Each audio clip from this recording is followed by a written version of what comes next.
Le peuple de la République démocratique du Congo et son président Joseph Kabila Kabange ont tenu un engagement de haute portée pris depuis le 13e sommet de la francophonie organisé à Montreux, nous sommes en Suisse.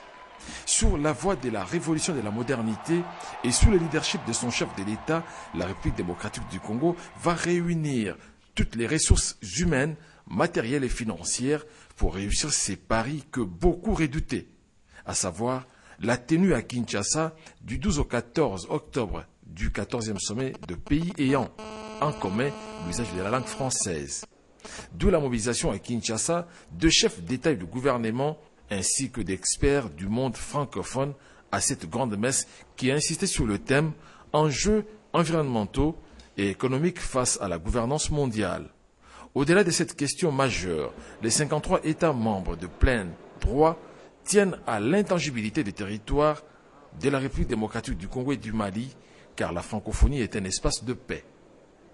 Parmi les invités de marque qui ont été reçus en date du 12 octobre à l'aéroport international d'Ndjili par le Premier ministre congolais Matata Ponyo Mapon figure le président ivoirien Alassane Ouattara, qui d'ailleurs a apprécié à sa juste valeur l'hospitalité du peuple congolais. Le président centrafricain François Bozizé n'a pas voulu manquer ces grands rendez-vous organisés par son homologue Joseph Kabila Kabange à Kinshasa. Le Premier ministre canadien Stephen Harper a confirmé que la francophonie est un espace de liberté. Et le 13 octobre à 6 heures de Kinshasa, l'appareil français se pose à l'aéroport d'Ndjili. À son bord, le président français François Hollande. Au pied de l'avion, le Premier ministre congolais qui va conduire l'hôte des marques de la République démocratique du Congo. Après quelques heures de discussion, direction Hôtel du Fleuve. Le président Hollande assistera à cette grande messe et plus tard dans la soirée, le président Hollande quittera Kinshasa tout en espérant que la paix va demeurer définitivement dans ces pays qui aspirent à son développement.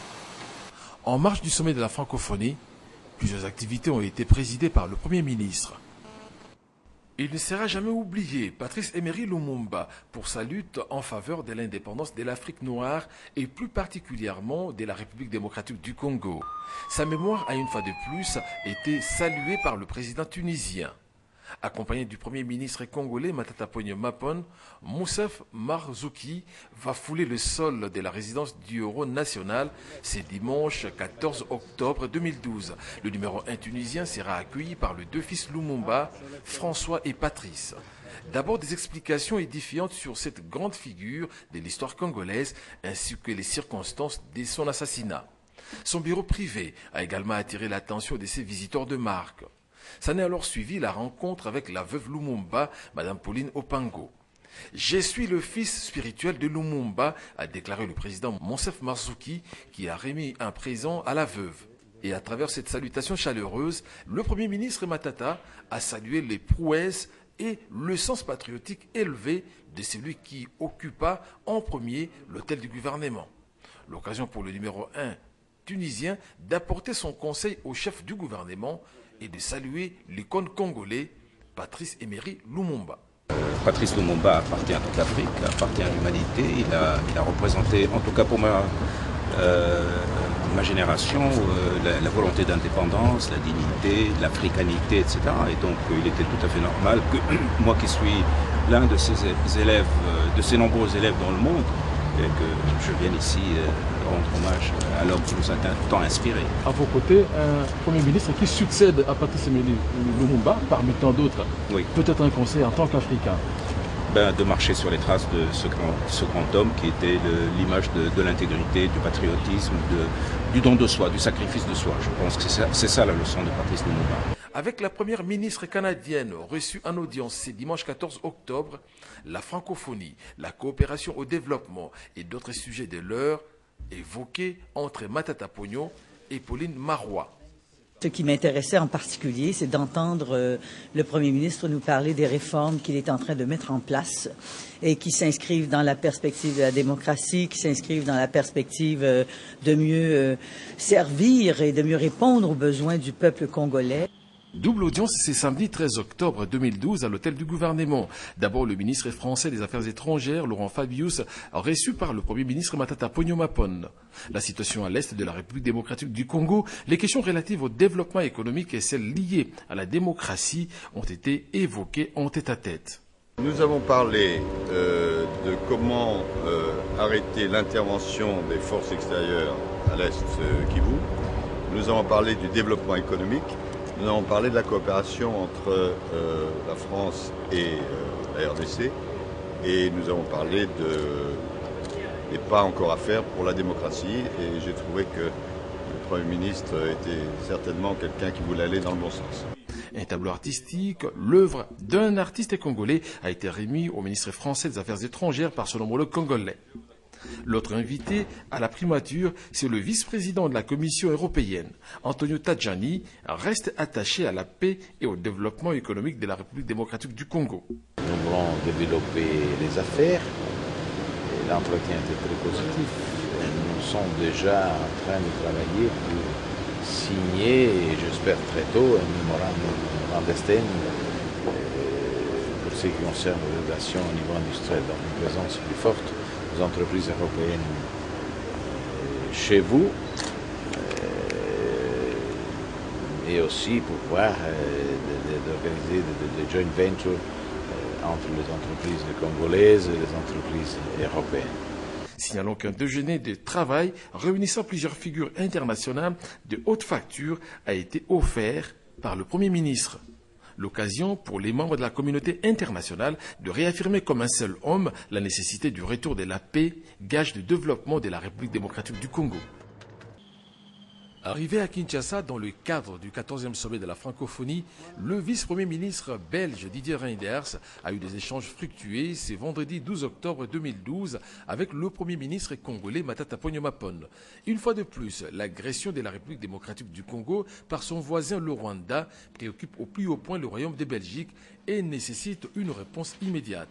Il faut que la rébellion cesse et donc il faut une condamnation forte. J'espère que le sommet de la francophonie va d'ailleurs pouvoir aller dans ce sens et condamner fermement la rébellion, le M23, ses dirigeants et envisager d'ailleurs des poursuites pour ne pas laisser l'impunité régner à l'égard de ces dirigeants du M23, mais aussi condamner tout soutien extérieur à cette rébellion. Je crois qu'on doit être très ferme sur le sujet.